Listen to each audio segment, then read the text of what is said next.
El parte de lesiones del marinero ruso Fedorín Nikolaevich no es grave, pero es serio. Además de la nariz rota y erosiones en el ojo derecho, tiene varias heridas en la cabeza, una de ellas con astillamiento del hueso parietal derecho. Es pronto para conocer su evolución, pero los médicos no creen que sufra secuelas, aunque habrá que estar atentos a la evolución y esperar unas semanas para determinarlo. El hombre que le ha causado estos daños se ha convertido en un enigma y en un engorro para las autoridades españolas. Es un enigma porque mientras él dice llamarse Gennady Sveshnikov, Suranov ha elegido para ocultarse el nombre de su suegro, y ser un disidente que huye de una muerte segura en algún campo de concentración siberiano, el capitán del Druskininkai aporta documentos según los cuales se llama Vladimir Efremenko. Así figura en uno de los pasaportes falsos que tenían preparados en el barco, ya manipulado con la foto de Suranov, y que es un peligroso criminal que ha intentado matar a un compañero y ha huido después de haber sido desenmascarado por utilizar los viajes en el mercante soviético para traficar con heroína. Como prueba de sus palabras, el capitán ha aportado la bolsa con droga que supuestamente escondía en la bodega donde se produjo el incidente. Suranov sabe que van a mentir sobre él y piensa que eso le conviene, que no está mal que la cosa se enmarañe, que todo podría ser peor si se supiera su verdadero nombre y lo que en realidad le ha traído hasta Málaga. Lo que no sabe es que se ha convertido en un tremendo engorro, en una presencia molesta e incómoda para los españoles. En Moscú, el ministro de Asuntos Exteriores se ha movido rápidamente y ha hecho saber a Madrid que considerarán un hecho muy hostil cualquier decisión que no sea la entrega del agresor, a quien tildan de vulgar criminal sin ninguna ideología detrás. Especialmente grave sería que le concedieran asilo político. El portavoz soviético ha sido contundente. En tal caso, nuestras relaciones solo habrían estado peor en tiempos de la División Azul. En el Ministerio de Asuntos Exteriores español nos sorprende la alusión a las tropas enviadas por Franco para apoyar a Hitler en Rusia durante la Segunda Guerra Mundial.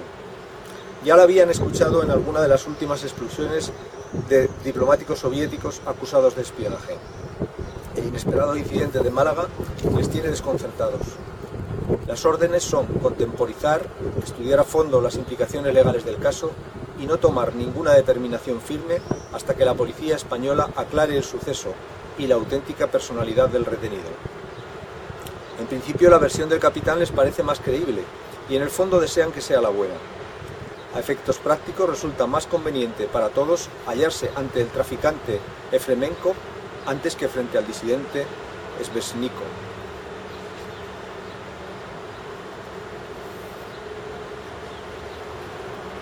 Las calles de todas las ciudades inglesas rebosan de banderas británicas. La Union Jack cuelga en jardines y ventanas, en muchos coches y hasta en prendas de vestir de personas de distintas edades y distintas condiciones. Por todo el país proliferan las muestras de apoyo a los soldados que pelean en el otro extremo del mundo, en unas inhóspitas y remotas que los británicos llaman Falklands, y que los argentinos invadieron en abril al grito de «Las Malvinas son argentinas». En medio de ese ambiente patriótico, en Londres, dos hombres charlan con preocupación en un discreto despacho de un edificio oficial. Entonces se confirma que Damers no murió en el accidente. Probablemente estaba muerto desde el día de su desaparición. ¿Alguna pista al respecto?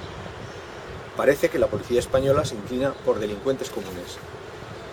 ¿Y nosotros? No podemos descartar nada. Sí, demasiada casualidad. Yo no descartaría que esos presuntos delincuentes hablen ruso. ¿Sabemos algo del disidente? Nada. ¿Damers llegó a contactar con él? Lo desconocemos. Ha sido todo demasiado rápido. Es extraño. En principio se trataba de una misión muy sencilla. Cuando hay soviéticos por medio, todo puede volverse muy complejo. Soviéticos, españoles, escoceses, neozelandeses, brasileños, quién sabe si hasta argentinos. Medio mundo anda por ahí. En cualquier caso, ha sido muy mala suerte. Nadie acude a un sitio como la Costa del Sol pensando que va a encontrarse con la muerte. Justo lo contrario que quien acude a un sitio como las Falklands. Sí, un muerto en el Mediterráneo y centenares de muertos en el Atlántico Sur. ¿Quién se acordará del pobre Dahmers? Me temo que solo su familia, usted y yo. Nadie rinde honores a los espías. Querrá decir a los diplomáticos. Dahmers solo era un diplomático. Menos que eso, oficialmente solo es ayudante del responsable neozelandés de las relaciones con el Real Comité Organizador del Mundial 82. Tiene razón, la versión oficial siempre es la correcta.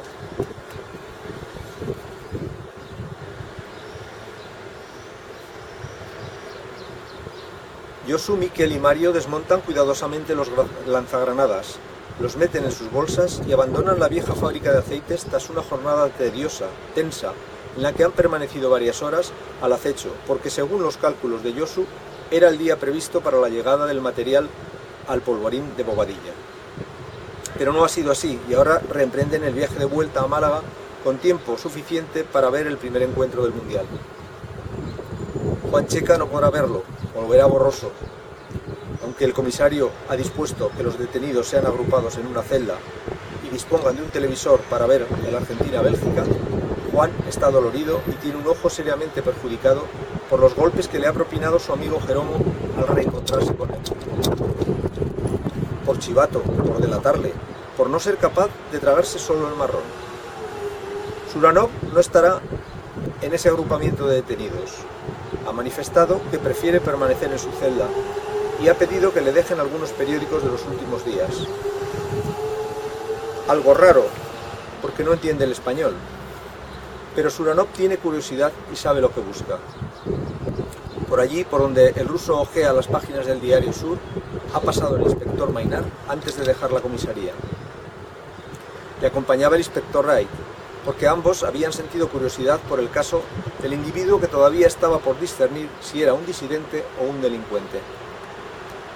Navas no ha ido con ellos, se ha marchado antes para visitar a su hermana y la ha encontrado mejor, con hormigueo en manos y piernas, pero bastante animada como para jugar una partida de parchís con su madre, ajenas al partido que el padre de Navas sigue por la tele. Julie tampoco presta atención al televisor y se entretiene jugando al bridge con las esposas de algunos jugadores neozelandeses. Olga Suranova también quiere jugar a las damas con su madre, pero alguien llama a la puerta. Dos hombres que quieren hablar con ella, que le preguntan por qué lleva días ausente de su casa, que le dicen que debe acompañarlos, ella y también su hija, y que no tiene que preocuparse por nada, porque la llevarán a un lugar tranquilo y seguro, donde tan solo tendrá que dar algunas explicaciones. Explicaciones que no piensan dar los 4 jóvenes que vuelven a refugiarse en Benalmádena, en el mismo chalet donde curaron la mano quemada de Álvaro, para celebrar otra de sus hazañas. Después de quemar los autobuses escoceses, esta vez ha sido la rotura de cristales en una sede sindical. Apenas un poco de ejercicio para entretenerse, antes de sentarse todos juntos a ver el partido inaugural. Alberto lo verá tumbado en la cama. Es el niño herido gravemente unos días antes en Rentería, y como está consciente ha suplicado que le dejen ver el encuentro con el ojo que le ha quedado sano, porque el fútbol es su gran pasión, la misma que le llevó a patear la bolsa que escondía una bomba. Y Alberto aún es pequeño y en su mundo de inocencia y dibujos animados debe pensar que volverá a crecerle la pierna que le arrancó la explosión y volverá a correr tras una pelota. No sabemos en qué piensa el guardia civil que está a punto de ser asesinado en Pasajes de San Juan, muy cerca de donde Alberto perdió medio cuerpo. Puede que piense en las ganas que tiene de perder de vista esos valles cerrados y ese cielo plomizo. Puede que piense en las casas blancas y el cielo azul del pueblo andaluz donde nació. Puede que piense en que al menos no le tocará turno de garita en el primer partido de la selección española y que le importa menos perderse ese duelo en el que Argentina va a rendirse ante Bélgica, justo un día antes de que su junta militar se rinda ante los ingleses en las Malvinas. Puede que piense que ese silbido llega de la radio y es una falta a favor de Bélgica, que el árbitro ha pitado al borde del área argentina, pero es una bala que llega desde la arboleda de enfrente, disparada con la precisión milimétrica de un rifle con mira telescópica. Una bala que le revienta la cabeza y acaba en un instante con todos sus pensamientos.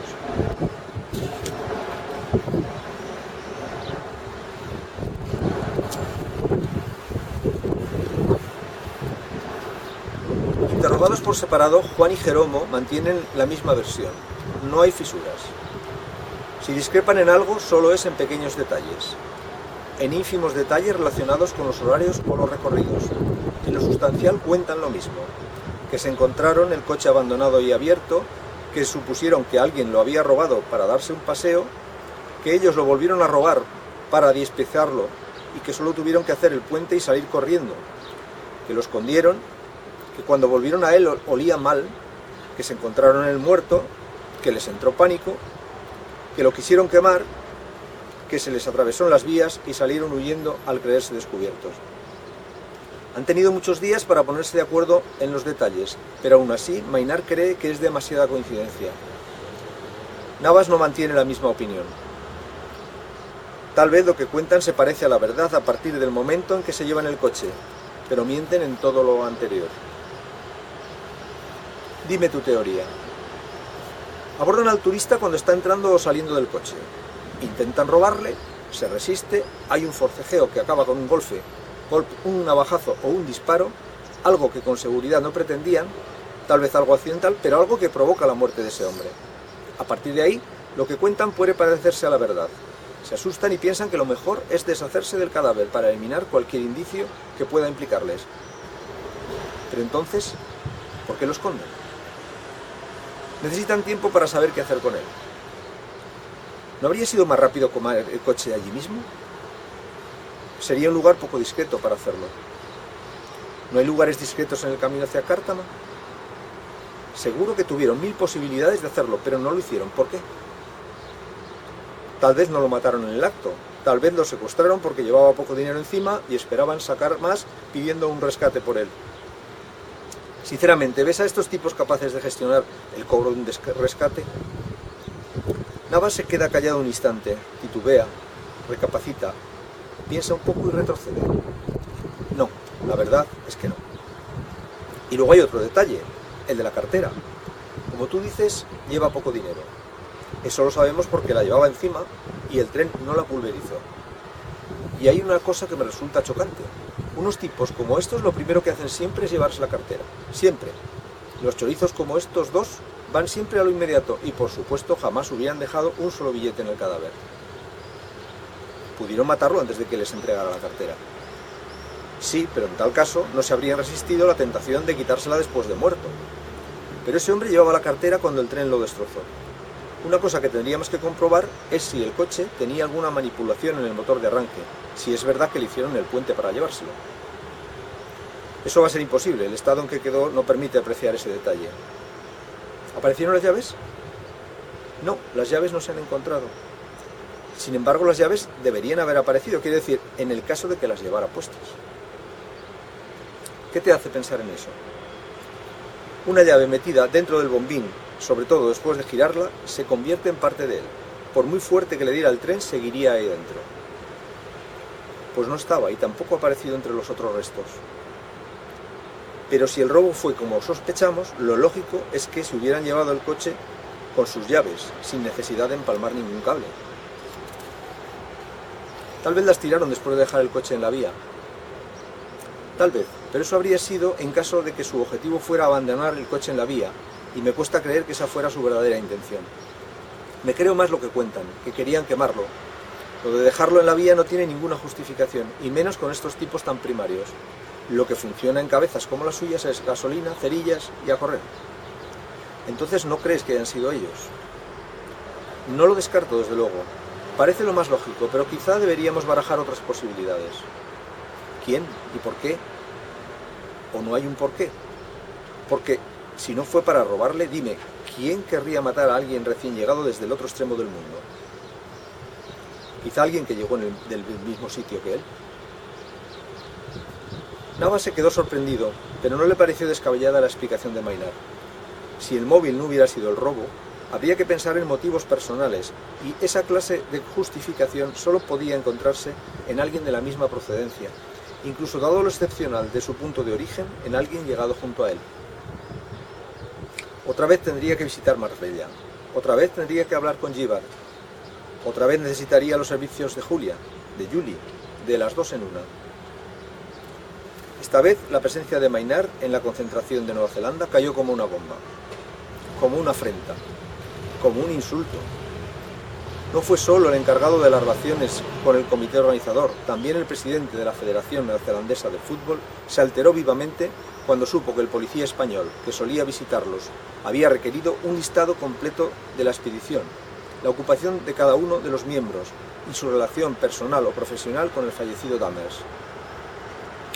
Julie suavizó todo lo que pudo las expresiones del presidente y de Gibbard, pero en la tensa reunión que mantuvieron con Maynard, ambos fueron tajantes, hablarían con el embajador. Se consideraban ultrajados. No solo habían perdido a uno de sus integrantes, sino que además debían pasar por la vergüenza de figurar como sospechosos. Maynard fue igual de tajante. Su obligación era investigar en todos los ámbitos y por supuesto que lo haría en el más próximo a la víctima. Que hubiera 2 sospechosos detenidos no descartaba cualquier otra hipótesis. Quería el listado y lo quería ya. No se iría sin él. Cuando los federativos le dejaron en la recepción del hotel, a la espera de entregarle lo que había pedido, Julie permaneció unos instantes con él. Están furiosos. Ya lo he notado. Pues no he traducido todo lo que han dicho. No hacía falta, bastaba con mirarles a la cara, pero yo me limito a hacer mi trabajo.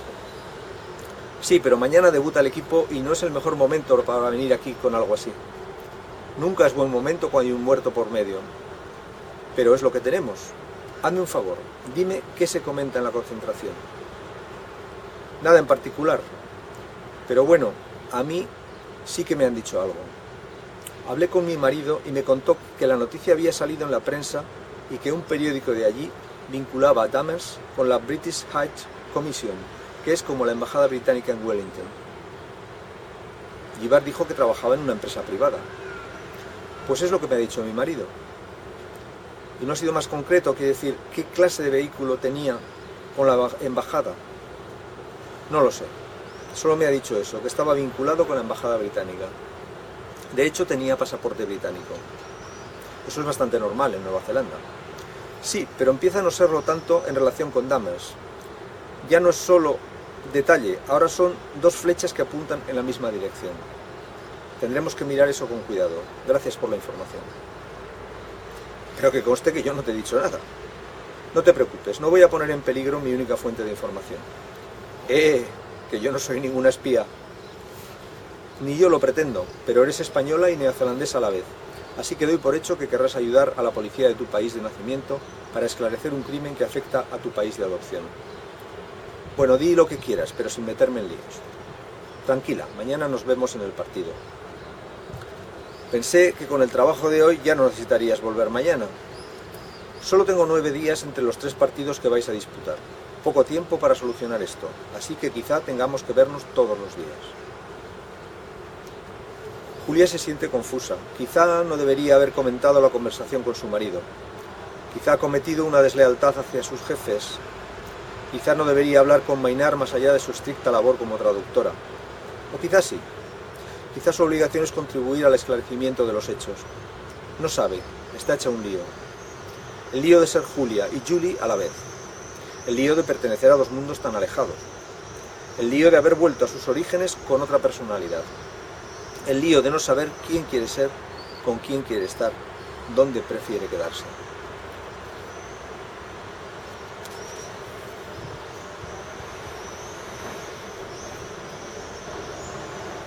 Por 5ª vez en ese día, Suranov pide que le permitan ir al baño. Se deshace por dentro. Y no son solo las diarreas, es también la ansiedad, el insomnio, los temblores. Es la incertidumbre y el miedo, pero son también los días sin tomar un trago. Ni vodka ni aguardiente de Ojén, ni una miserable cerveza. Suranov golpearía su cabeza contra las paredes. Se encuentra mal y así no es fácil mantener el tipo. Pero aún se encontraría peor si supiera la estrategia que están pensando para él algunos funcionarios españoles del Ministerio de Asuntos Exteriores. En primer lugar, no se le va a conceder el asilo político. Eso ya ha quedado descartado y no tardarán en comunicarlo a las autoridades soviéticas. Pero tampoco lo pueden entregar así como así. Suranov pasará todos los trámites legales, convenientemente agilizados desde arriba, antes de que los españoles se lo quiten de encima. Tendrá que responder por la agresión que ha cometido en el barco fondeado en aguas españoles. Pero nada de intento de homicidio, como se dejaba ver en una primera instrucción. Los golpes no parecen tan graves. Hay que reconducir el caso. Hay que aligerarlo de tal manera que Suranov solo sea imputado por un delito de lesiones. Algo que permita una rápida instrucción del caso. Algo que le conduzca a un juicio con una pena menor, que no le lleve a cumplir condena en una prisión española, sino a ser expulsado del país. Lo que en su caso querrá decir repatriado. Todo legal y todo discreto. Todo pensado para zanjar el asunto sin más tensiones diplomáticas, que ya son demasiadas las que soporta España en un momento tan importante para su futuro, cuando es el escaparate donde se concentran todas las miradas del mundo.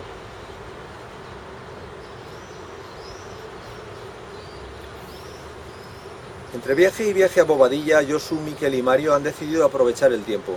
Han empezado a seleccionar nuevos objetivos, dianas alternativas por si lo del polvorín se frustra. Esta mañana Miquel da un paseo por los alrededores de la comisaría. Recorre todas las bocacalles que dan a la Alameda de Colón.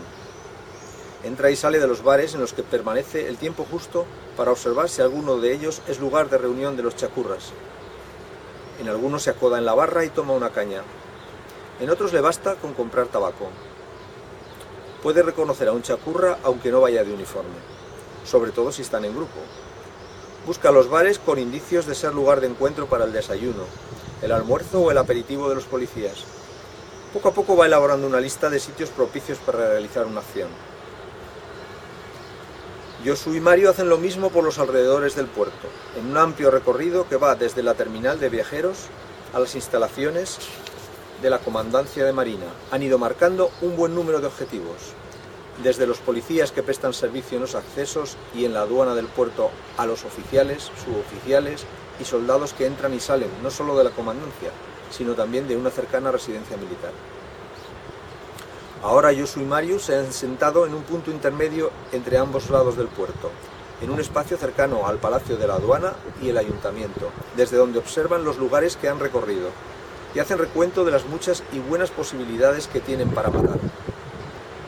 Justo en ese momento un militar camina por el lado de enfrente en dirección a la comandancia. Mario lo tiene claro, lo señala con el dedo. Mira ese. Si sales de esos árboles, en 20 pasos te plantas detrás. 2 tiros en la cabeza y a volar. Josu no lo ve tan claro. El lugar es tranquilo pero muy despejado. Demasiado espacio abierto en todas las direcciones, lo que complica los primeros instantes de huida a pie. Josu comenta que para el tiro en la nuca es mejor actuar entre calles, por donde se hace más fácil desaparecer en cuestión de segundos y circularlo como un ciudadano más. Para el sitio donde están se le ocurre otra idea. No con pistolas, con los lanzagranadas. La alternativa que propone es una de las furgonetas que llevan los militares a trabajar por la mañana. Si esperan agazapados en el coche hasta que uno de esos vehículos se aproxime de frente a ellos, solo tendrán que hacer fuego cuando estén a pocos metros y se habrán garantizado un impacto brutal, el necesario para matar a todos los que viajan dentro. Mientras hablan de cómo y dónde situar el coche, un matrimonio que empuja una silla de ruedas se aproxima hacia ellos. Josu se percata de que tienen un pequeño problema para salvar 2 escalones de la zona ajardinada por donde transitan. Le hace un gesto a Mario. Se levantan, se aproximan y se ofrecen a ayudarles para que no tengan que dar un gran rodeo. Entre los dos bajan la silla de ruedas. La joven esquelética que se desplaza en ella lo agradece con una sonrisa. El hombre con un lacónico gracias. La mujer es más expansiva. Se ha dado cuenta de que los chicos no tienen acento de Málaga y lo hace notar. Ustedes no son de por aquí. No, somos riojanos, de Logroño, puntualiza Josu. Ah, buen vino. Pues nada, que lo pasen bien por Málaga.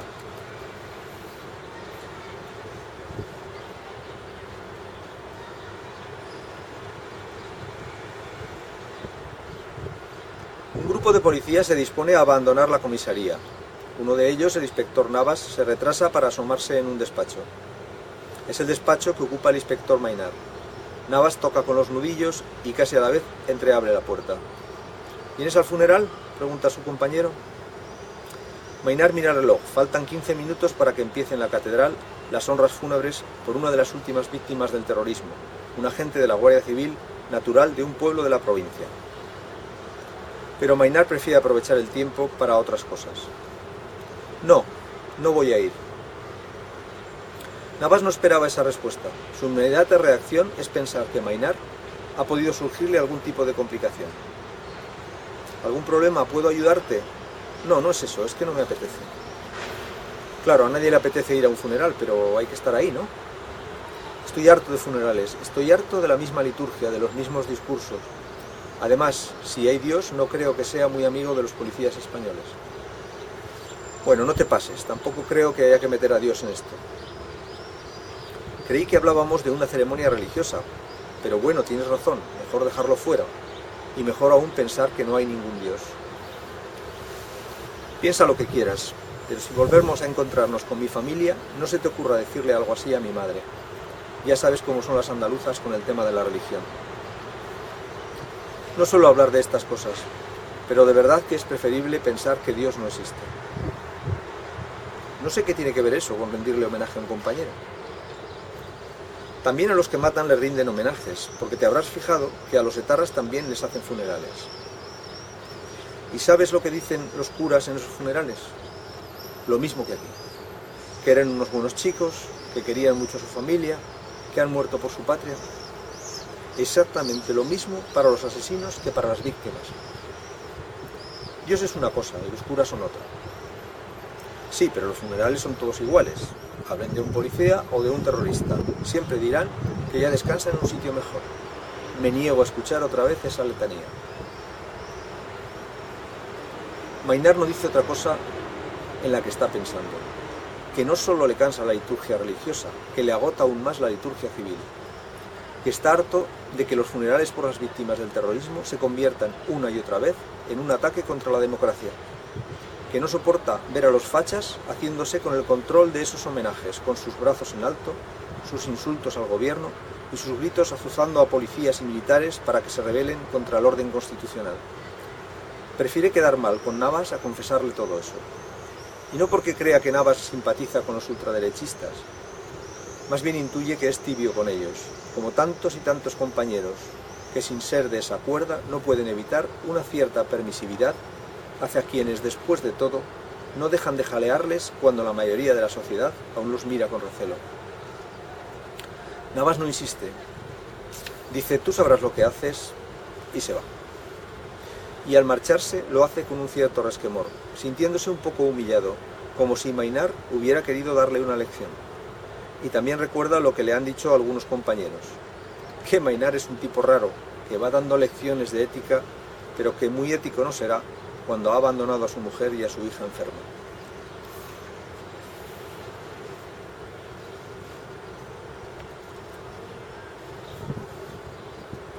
Juan Checa, Jerónimo García y Vladimir Efremenko pasaron a disposición judicial con diferentes cargos, casi al mismo tiempo, sin cruzarse entre ellos. Nada sabían los unos de los otros. Efremenko era en realidad Anatoly Suranov. Las autoridades españolas habían dado por bueno el pasaporte presentado por el capitán del Druzhkivsky.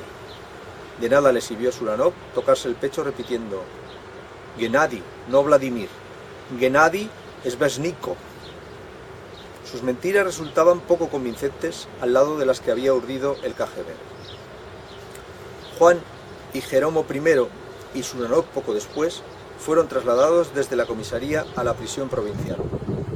Viajaron en furgones sin ventanas y eso les impidió disfrutar del ambientillo que vivía Málaga en los prolegómenos del primer partido del Mundial que iba a disputarse esa tarde en la ciudad. No era el primer partido del grupo. El día anterior, Brasil y la Unión Soviética se habían enfrentado en Sevilla, con una victoria ajustada de los brasileños por 2-1. En Sevilla el colorido lo había puesto la afición brasileña y los muchos españoles que habían optado por ponerse de su parte. Los rusos aportaban lo que se suele esperar de ellos, frialdad. En Málaga el color lo ponían los escoceses, más de 15.000 aficionados que habían tomado las calles de la ciudad en una actitud mucho más pacífica de lo temido por las autoridades españolas. Los neozelandeses no aportaban nada porque simplemente no existían. Los escoceses llenaban los parques, las alamedas, los bares y las terrazas, casi todo hombres, casi todos con una cerveza en la mano, casi todos pálidos y sonrosados, muy sonrientes, casi todos vestidos con camisetas azules y pantalones vaqueros, pero también unos cuantos con sus kilts, la típica falda escocesa de cuadros. Falda que después de unas cuantas cervezas, algunos se levantaban para demostrar a los viandantes que en un sitio como Málaga no necesitaban llevar nada debajo. Esos pequeños detalles exhibicionistas fueron lo único que la policía pudo registrar en el capítulo de incidencias previas al encuentro.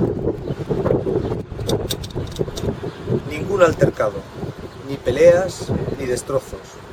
Una afición sorprendentemente pacífica en comparación con lo que bebía, y también en comparación con los incidentes que sus vecinos ingleses habían empezado a protagonizar en el norte, en el entorno de Bilbao y Santander, por donde se hallaban alojados. El inspector Maynard, tal y como habían aventurado a conocerse, acompañó al estadio a su colega escocés, el inspector Wright, y de esta forma se vio sumergido en aquel ambiente tan poco parecido a lo acostumbrado en el fútbol español. Sobre todo con los técnicos. Apenas empezaron a rodar, los supporters empezaron a entonar canciones y prácticamente no callaron durante todo el partido.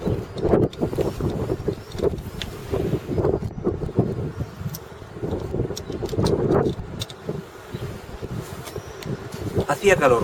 Muchos se abanicaban con la edición especial que el Daily Record enviaba cada día en vuelo charter desde Glasgow.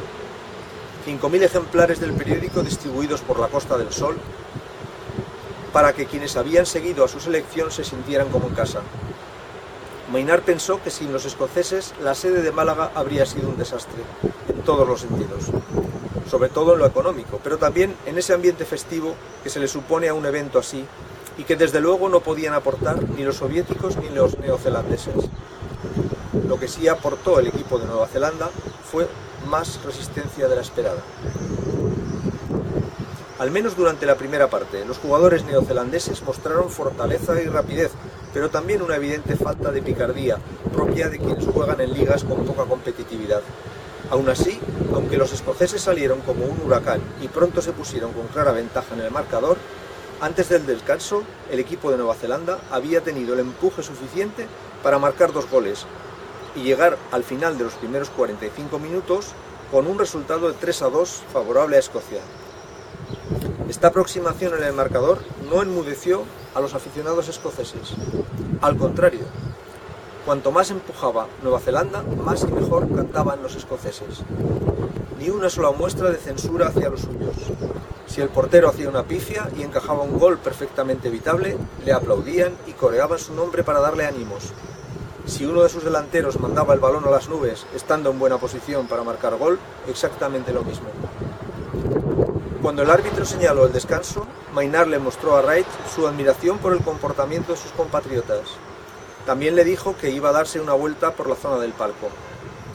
Allí vio cómo confraternizaban los directivos de las federaciones escocesa y neozelandesa. También vio a Julia, casi ociosa, pues al entenderse ambas delegaciones en el mismo idioma, no tenía ninguna necesidad de intermediar.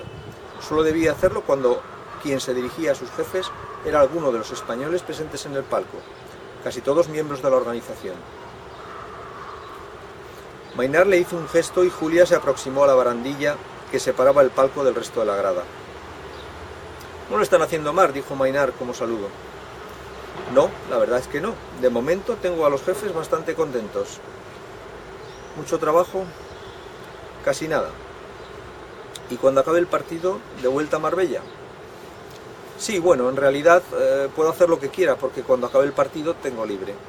Pero claro, me iré a Marbella con el autocar del equipo». «¿Por qué no te quedas a cenar en Málaga y yo te llevo después a Marbella?» «¿A cenar? ¿Para qué? ¿Por sonsacarme?» «Bueno, esa es mi obligación, pero creo que contigo la he cumplido bastante.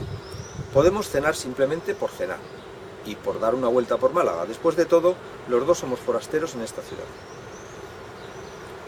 Julia le miró con una sonrisa irónica mientras con una mano movía ostensiblemente el anillo de casada que llevaba en la otra. Fue más un movimiento reflejo, un tener algo que hacer con las manos que un deseo de recordar a Maynard su estado civil. Pero tampoco había nada de malo en la propuesta, y en el fondo le apetecía hablar con alguien del hemisferio norte. Le apetecía hablar con un español, aunque fuese un policía. Desde que había llegado, casi todas las conversaciones que había mantenido con españoles habían sido con los trabajadores del hotel. El resto, las charlas telefónicas con su familia de Salamanca. Le apetecía hablar con alguien de lo que estaba pasando en su país, aunque fuese un policía y pudiera tener una visión un tanto sesgada. Le apetecía conocer detalles, comentar la situación política y social, los avances y retrocesos en la balbuceante democracia española. A Nueva Zelanda apenas llegaban noticias de España. En los últimos tiempos, las únicas imágenes que había repetido insistentemente en la televisión neozelandesa habían sido las del teniente coronel Tejero entrando a tiros en el Congreso de los Diputados el año anterior. Unas imágenes por las que Julia Creswell había tenido que sacar todo el genio de Julia Merino para convencer a sus amigos neozelandeses de que España no era una república bananera. Claro que tampoco ayudaban mucho las otras noticias españolas que, con cuentagotas, ofrecía la prensa de Auckland. Noticias que hablaban de atentados terroristas o del envenenamiento masivo por el aceite de colza adulterado. Allí, al otro extremo del mundo, solo llegaban los sucesos. Ninguna buena noticia de España tenía la categoría suficiente para ocupar una breve información. Suponiendo que en España hubiera buenas noticias. Aparte de la organización del Mundial del Fútbol, Julia no recordaba ningún otro eco español que hubiera llegado de forma positiva a las antípodas. Y lo poco que le contaban por carta sus familiares tampoco resultaba muy estimulante. Claro que las cartas apenas cuentan otra cosa que los pequeños avatares de distintos miembros de la familia, pero a veces se cuelan comentarios poco estimulantes sobre la situación del país. Varios primos de Julia están en el paro como millones de españoles, y su madre se queja de lo mal que está todo, no solo el empleo, también la inseguridad que hay por la droga, por los atracos en la farmacia o en la tienda de la esquina. Le dice que no sabe a dónde llevará todo esto, porque con Franco no habría libertad, pero ahora no hay trabajo, ni paz, ni tranquilidad, y eso es vivir en un sobresalto continuo. Julia se teme que Maynard pueda ser de los que piensan así, incluso que sea más radical, y eso le provoca una cierta prevención, porque Julia lleva varios años viviendo en países con democracia y no está dispuesta a escuchar alabanzas a la grisura del franquismo. Eso lo puede entender y se lo puede perdonar a su madre, pero no a un desconocido. Julia teme que una cena o un paseo con Maynard se conviertan en una discusión sobre la democracia, pero por otra parte hay algo en el aspecto del policía y en su manera de comportarse que le dice que tal vez no, que tal vez tenga otra catadura, y acepta quedar con él cuando acabe el partido. Y el partido acaba con la victoria de los escoceses por 5-2, y Julia y Maynard tardan un rato en encontrarse en la puerta de salida en la que habían quedado, porque los aficionados escoceses están felices y salen despacio y se demoran en las puertas del estadio sin abandonar ni un momento sus cánticos. Cuando por fin coinciden, echan a andar sin rumbo fijo, dejándose llevar por la corriente humana, que en su gran mayoría camina hacia abajo, hacia el puerto, hacia el centro, hacia el mar. Julia y Maynard hablan del partido, hablan del ambiente, hablan de la noche tan agradable que hace en Málaga, hasta que el policía encuentra un hueco para hablar de Dahmers, preguntar si hay algo nuevo, alguna cosa, por pequeña que sea, algún indicio, algún comentario, alguien de la expedición neozelandesa que esté más nervioso que los demás. Pero Julia no tiene mucho interés en seguir por ahí. Contesta con desgana, apenas con monosílabos. No tiene gran cosa que decir al respecto. Todo sigue igual, salvo que están metidos en competición y la gran preocupación del equipo es no hacer el ridículo. No cree que lo hayan hecho en el primer partido, pero se lamenta de esos 2 goles encajados en la segunda parte que han dejado al final un marcador demasiado abultado, en su opinión, injusto para los méritos del equipo neozelandés. Maynard no insiste. Ahora Julia es más bien Julie, discreta y defendiendo los intereses de quien le paga. Poco interesada en remover las turbiedades que han afectado a la expedición. Maynard asume que lo más seguro es que no sepa nada nuevo al respecto. Cambia de argumento y le pregunta en qué tipo de sitio le gustaría cenar. Pero Julia dice que prefiere seguir caminando y tal vez picar algo. Es lo que hacen en un bar del entorno de la calle Larios. Solo toman un par de pinchos y un par de cañas, lo justo para reponer fuerzas y seguir caminando hasta que el paseo les lleva a la playa de la Malagueta y se sientan en un banco mirando al mar, un mar en calma que sin embargo a Julia no le provoca sentimientos de paz. El mar siempre me ha dado un poco de miedo. A mí tampoco me inspira mucha confianza. ¿De dónde eres? De Madrid. Yo de Salamanca. Lo sé, lo comentaste el primer día que nos vimos. No lo recordaba. Bueno, pues eso, de secano, de tierra adentro. Vamos, que no soy de las que añoran el mar. Pues en Madrid la gente tiene una gran afición por la playa. Solo hay que ver cómo se ponen las carreteras del Levante y del Sur cuando empieza el buen tiempo. La playa está bien. A mí lo que me da miedo es el mar abierto. No me gusta ir en barco. Desde un barco el mar me parece un desierto azul. Es curioso, porque lo último que me imaginé es que acabaría viviendo en una isla. Una isla grande. En realidad 2 islas grandes, pero islas al fin y al cabo. Viajes hacia donde viajes, siempre acabas chocando con el mar. Y con un mar de horizontes infinitos. No como aquí. En Nueva Zelanda tienes la sensación de que el mar que te rodea no se acaba nunca. Y aparte el mar, ¿cómo es aquello? Yo diría que es bonito, pero es algo más. En muchos sentidos es espectacular. Grandes montañas, ríos torrenciales, lagos, bosques, glaciares, fiordos. Tiene una naturaleza desbordante. Lástima que esté tan lejos. Ellos pensarán que los que estamos lejos somos nosotros. Sí, cada uno ve las cosas desde su perspectiva. Eso es lo malo, que se te mete la perspectiva en los genes. Y pues que cuesta acostumbrarse a pasar frío en agosto y a celebrar la Navidad en manga corta. Al principio te hace gracia, pero luego te cansa. Y también cansa tener tan pocas noticias de casa. Así que cuéntame cosas de aquí. ¿Crees que habrá otro golpe de Estado? Vaya, vas directo al grano. Se supone que los policías deberíais de saberlo. Si lo supiera, mi obligación sería desactivarlo. ¿Y lo harías? Por supuesto. ¿Por quién me has tomado? Por nadie, no te ofendas, pero bueno, ya sabes la fama que tenéis. Más que justificada. No hace falta que me lo cuentes porque lo vivo desde dentro. Es lo que tienen los cuarteles, ¿no? Un ambiente muy cerrado.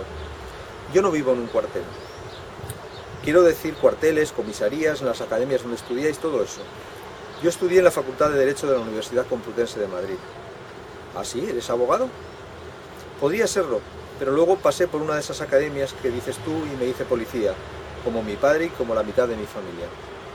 ¿Por tradición familiar? Por vocación, porque me gusta, porque es un trabajo en el que nunca te aburres. Ya, pero en España, sí, ya lo sé, no es la mejor época ni el mejor lugar para ser policía, pero es lo que hay. Ya vendrán tiempos mejores. ¿Tú crees? Mainar se quedó callado. No, realmente no lo cree. Al menos de forma inmediata no tiene grandes esperanzas en que las cosas vayan a mejorar radicalmente. Pero prefiere cambiar de conversación antes que tirar la toalla. No le gusta hacia dónde está derivando. Si no va a lograr nuevas informaciones de Julia, por lo menos que sea la Julia risueña y alegre del día que la conoció. Si se deslizan por el tobogán de la actualidad española, no van a tener muchos motivos para reír.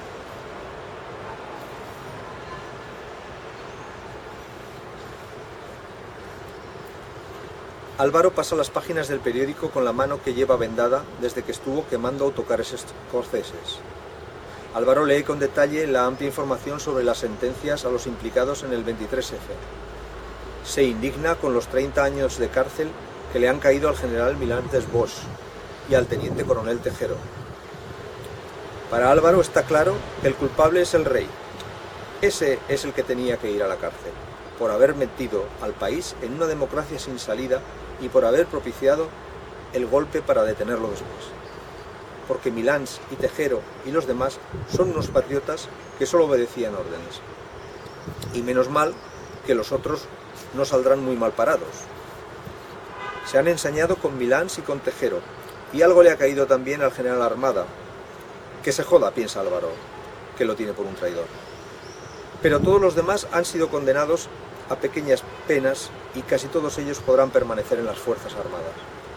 Eso para Álvaro y sus amigos es garantía de que tarde o temprano habrá un nuevo golpe de Estado y que la próxima vez estará mejor preparado y saldrá bien.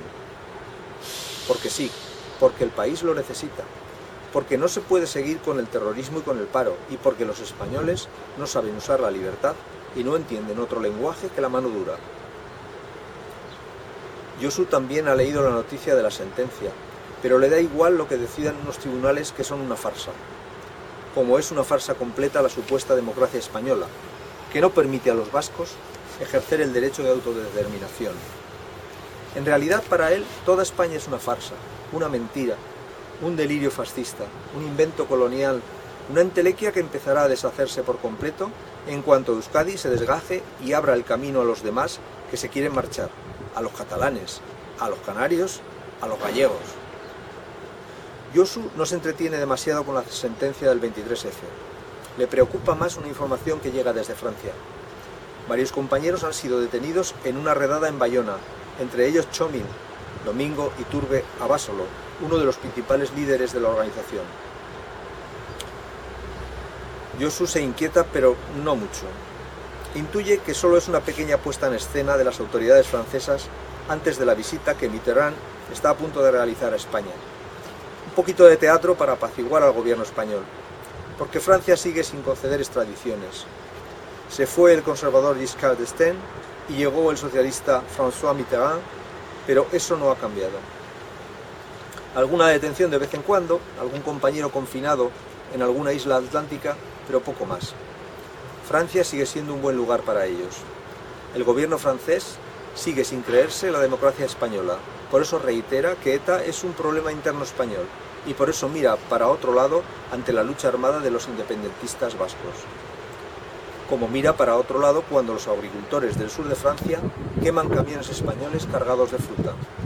Y también mira muy lejos cuando España llama insistentemente a las puertas de la Comunidad Económica Europea, un club para que el gobierno francés sigue sin ver maduro a su vecino del sur. El padre de Verónica Navas no repara en la detención de Txomin y lo lee por encima lo relacionado con la sentencia del 23F. Con el periódico sobre la mesa se detiene en la presentación en el Congreso de los Diputados del informe de la Comisión Investigadora sobre el Síndrome Tóxico. Según el informe, el aceite causante del envenenamiento es aceite de uso industrial comprado en Francia, al que se le extraía la anilina sometiéndolo a altas temperaturas, proceso durante el cual se originaban los compuestos tóxicos que afectaron a quienes lo compraron y lo usaron como si fuera aceite de cocina. Las consecuencias, las que conoce todo el mundo: neumonía, tromboembolismo, hipertensión pulmonar, calambres, fuertes dolores musculares, daños irreparables en el hígado. El padre de Verónica todavía recuerda que un año antes, cuando empezaron a sucederse los casos de lo que al principio se conoció como neumonía atípica, el ministro de Sanidad dijo en el Congreso que el responsable era un bichito que si se cae al suelo se mata. Pero el bichito resultó ser una alimaña que ya se había instalado en el interior de cientos de inocentes como su hija. Inocentes convertidos en esqueletos andantes, sin fuerza, con dolores por todo el cuerpo, con convulsiones, con un horizonte muy negro. En la comisaría de la Alameda de Colón, un policía de guardia en los calabozos, aburrido, también pasa las páginas del periódico, pero él apenas lee las informaciones. Se fija sobre todo en las fotografías. Hay algo que hacer para matar el tiempo. Hoy el periódico trae un amplio reportaje con las mejores imágenes que ha propiciado el Mundial de Fútbol en la sede de Málaga. Hay muchas fotos de los aficionados escoceses. También hay una foto de la expedición soviética el día que llegó al aeropuerto, con el recibimiento que le hicieron algunos comunistas andaluces. Algo llama la atención del policía cuando observa esa imagen. No son las banderas ni las pancartas de los comunistas, es la cara de uno de los hombres trajeados que pasa por delante de ellos, uno de los componentes de la delegación de la Unión Soviética. Esa cara le suena. Va en busca de un compañero y le enseña el periódico. Mira ese tipo. El otro policía observa con atención la fotografía y también reconoce ese rostro. ¿No es el ruso que han mandado a la cárcel? Exacto, el marinero que yo el otro día y pedía asilo político. ¿Y qué hace un marinero en el aeropuerto con la selección rusa? Eso mismo me pregunto yo.